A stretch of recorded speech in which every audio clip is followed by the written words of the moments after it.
What's up guys, Pop My Pigs for Life here, and today we're here with part 2 of our 4-year anniversary special. As you can see, we're on the San Marie Bay map, specifically the expanded version, because in this video we will be creating a dinosaur sanctuary for all the species that can be found in the Jurassic Park Arcade.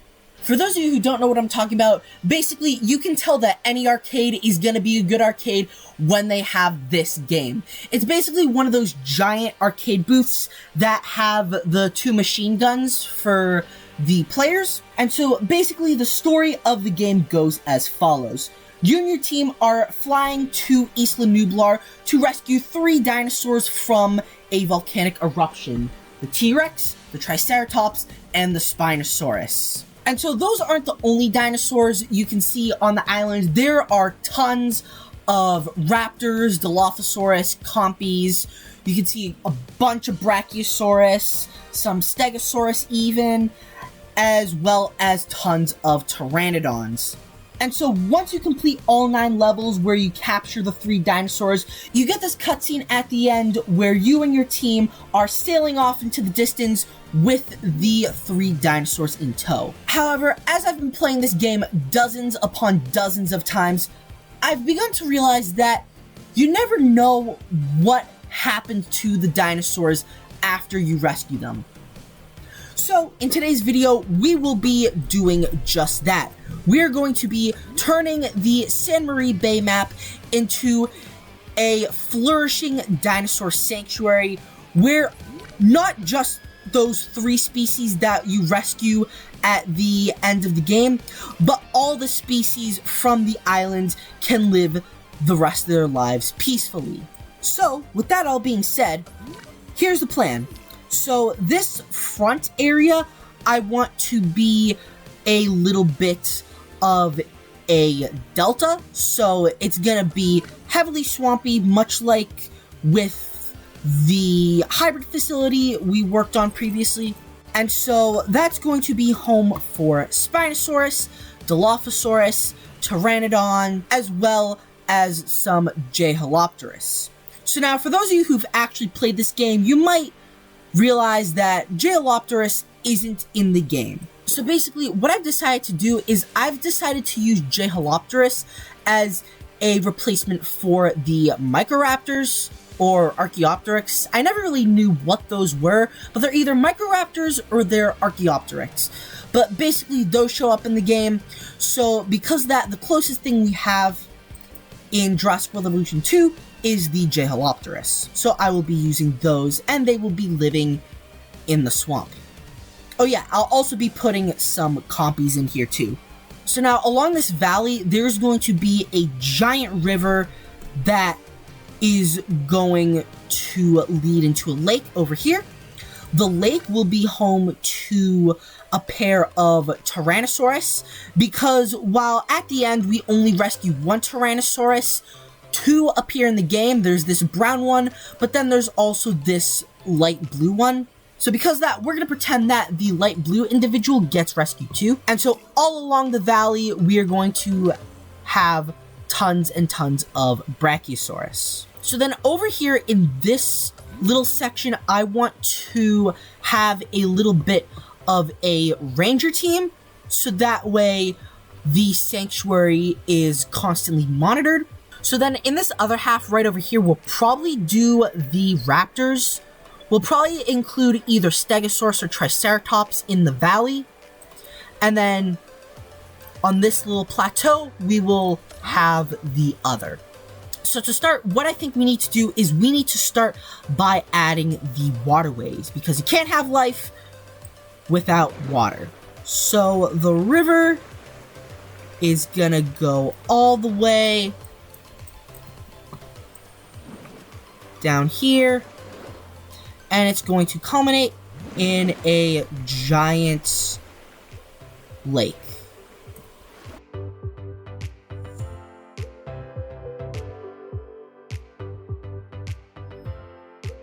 Okay, that looks like a pretty good little river slash lake area.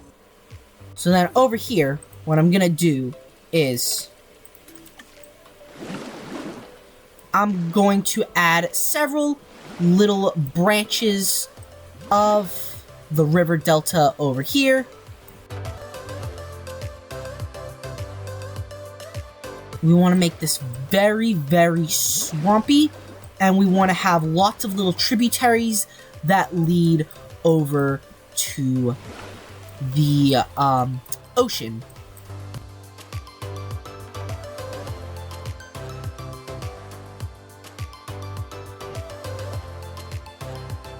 There we go. That looks like a pretty decent looking river delta.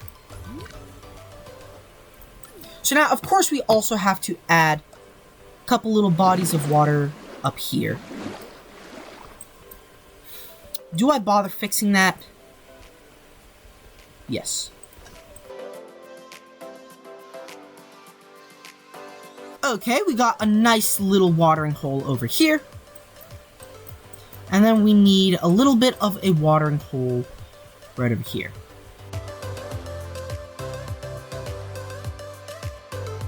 Okay, that looks good. And then from there, what we could do is we can get rid of all the forest and stuff that is in the water.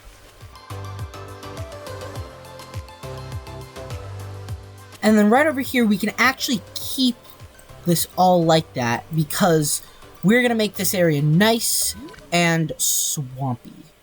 On this little island over here, we could put a little bit of tree action. And then same thing also on these little islands over here. And I love how this area already is showing a lot of grassland. This is actually very nice. What I might do is I might add a little bit more forest over here for the T-Rex.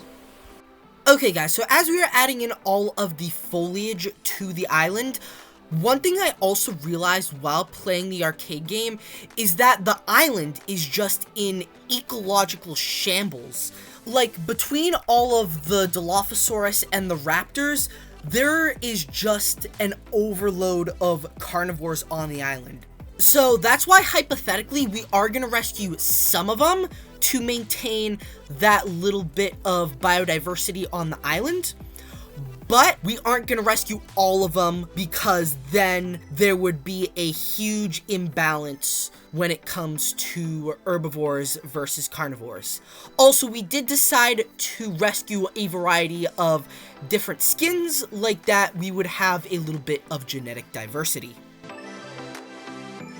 Okay, I'd say overall terrain and foliage looks pretty good. Am I going to need to make adjustments? Probably, especially when it comes to foliage. Will we worry about that now? No. Instead, let's worry about getting our ranger team set up. So this time around, I want to use a lot more DFW buildings. And what I might do here is to add a little bit of a lookout point. I might add some viewing platforms.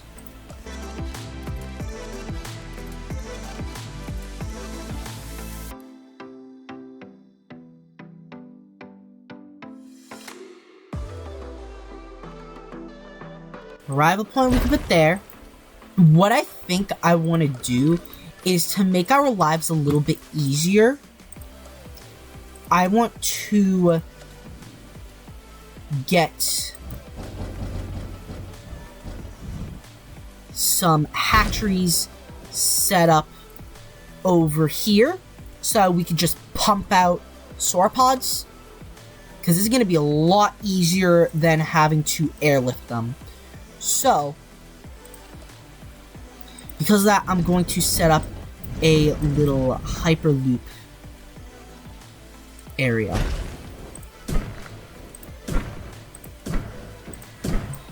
And then what we can even do if we wanted to is we could also have some biosyn viewing towers going all over the sanctuary. We're going to need a paleomedical facility in case any of our dinosaurs get injured or sick. we're gonna need a response facility. Ooh, that fits like a glove. That is a chef's kiss right there. And we're gonna need some power.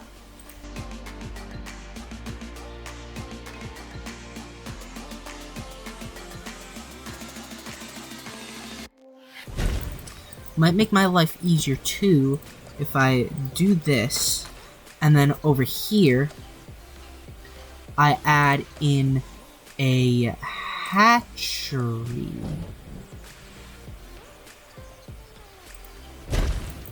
That honestly fits even better than the response facility did. And then one thing I also completely forgot about is we're going to need an aviary.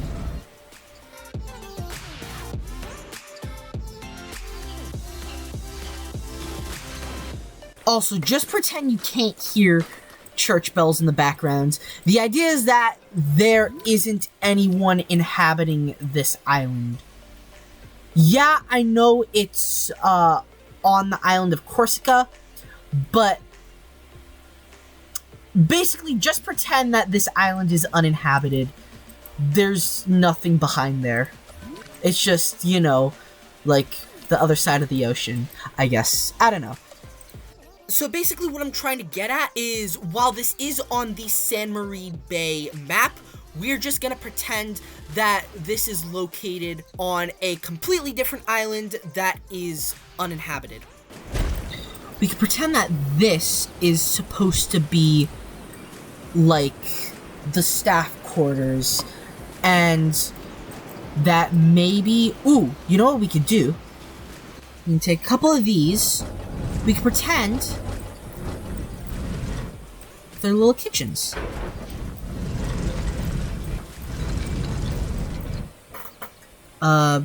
Maybe going the other way though. Little portable kitchens, and then we can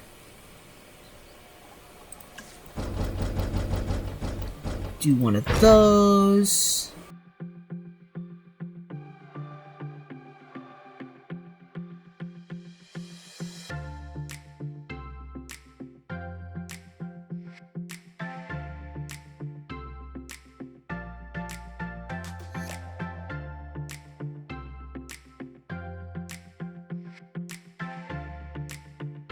Okay, so this area looks pretty good. So now, let's just do this area. Alright, so unlike the last little area that we just worked on for the personnel of the sanctuary, basically this one is going to be a lot smaller. Essentially, it's just so that way the ranger team has access to the valley without having to go through some rocky terrains. And of course, we do need a power station to make sure that that ranger base has power. Okay, so with our facility fully constructed, all we have left to do now is map out exactly where the dinosaur territories, quote unquote, are going to go.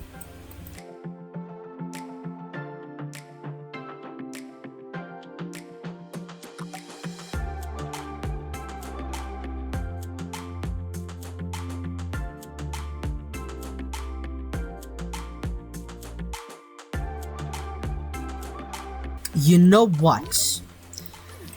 This is gonna sound super crazy, but we're going to add yet another ranger facility right over here. It is going to be as small as we can get it. Again, solely because it will make our life a little bit easier when it comes to adding dinosaurs.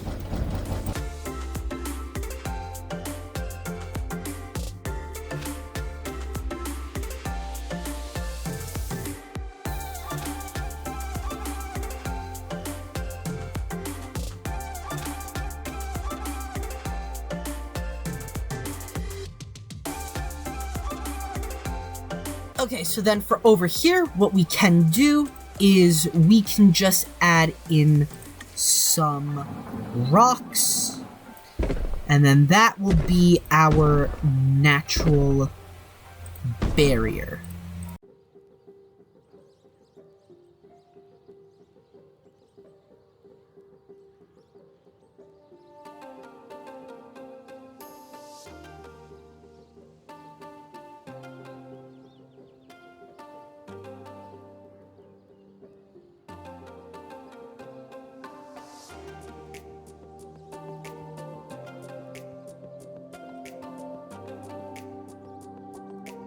Alrighty, so now it looks like all of these areas are ready to have dinosaurs in them. So now what I'm going to do is, like I did for the hybrid facility, I am going to go into the species viewer because I've got some specific skins that I want to use for each dinosaur. Okay guys, so pretty much what I'm going to do is I'm going to go in alphabetical order of each dinosaur, and I'm going to show you guys what skins we're going to use. So in the arcade game, we can see two different colors of Brachiosaurus. There's like an orange one, and then there is a blue one. So we're going to use the Brachiosaurus 2001 variant. Even though we've been using it as Sor Poseidon, the skins are just so much better. So for the orange one, we're going to use a mix of Death Valley and Pulkrana. And then for the blue one, we're going to be using Killian Mountains and Pelophylax. And so basically what I also did is I went ahead and I counted as many individual dinosaurs as I could for each species we will be adding. So for Brachiosaurus, there was an absolute ton of them. So what I'm probably going to do is I'm probably going to do, I'm thinking like 8 batches of each. So 16 of the blue ones and 16 of the brown/orange ones. For the compies, we are just going to do mangrove forest and a blank pattern. So now, there were way too many compies to count. So because of that, I'm probably just going to do 2 batches of each. So that'll be 20 individuals. For Dilophosaurus, we will be doing a mix of Salar del Huasco and Pelophylax, as well as Death Valley and Rana. We'll probably do 4 of each. For the J-Holopterus, we're going to be using a base of Great Sandy Desert combined with Rana, Chalcorana, and Lithobates, because the Microraptor/Archaeopteryx in the arcade game have a gray base color and accents of either blue, red, or green. Okay, so for Pteranodons, we will be using the 2001 variant. We will be using Gambia River Basin and Rana for one of them. We will be using Killian Mountains, Papurana for another batch. We'll also use Killian Mountains Rana for one. And then we will do a single Pteranodon with the 2001 skin. So the Spinosaurus in the game has a bit of a green color. So because of that, we will be using Limpopo River and we will be using Pelophylax. For Stegosaurus, we will be using the 1997 variant. And we will be doing Svalbard with a mix of Papurana. And we will be doing 13 of these. That's how many I counted. For Triceratops, we will be doing Champlain Valley combined with Rana. And then we'll do 5 that are Limpopo River and Lithobates. For Tyrannosaurus Rex, we will be doing Salar del Huasco combined with Lithobates. And we will be doing Mangrove Forest combined with Pulkrana. For the Raptors, we are going to be doing a variety of different skins. So we'll do Sonoran Desert and Pulkrana. We'll do Champlain Valley and Chalcorana. We'll do Amazon Rainforest and Lithobates. we will do the 1997 A skin. And then to throw some more variety in there, we will be doing Charlie, Delta, and Echo. Alright guys, so all we have left to do for the Sanctuary is just add a couple of little finishing touches. I decided to give the Triceratops their own territory because the valley is just so huge. Just have to do a couple of foliage adjustments, and now we are adding some biosyn viewing towers. Much like I did with the abandoned hybrid facility, I'm going to end the video with a couple minutes of cinematics, but before I do that, obviously today is a very special day, as 4 years ago today, I uploaded my very first YouTube video. And before we go, I just wanted to express a quick but very genuine thank you to all of you who have supported me throughout these 4 years. Whether you're my first subscriber or whether you are my newest subscriber, you all have shown me an absolutely incredible amount of support, and this celebration just would not be the same without all of you to celebrate with. So yeah, with that being said, that is gonna wrap up today's video. Really hope you guys enjoyed today's video. If so, please make sure to leave a like and subscribe to see some more Planet Zoo and Jurassic World Evolution 2 content. And I'll see you guys next time. Peace out.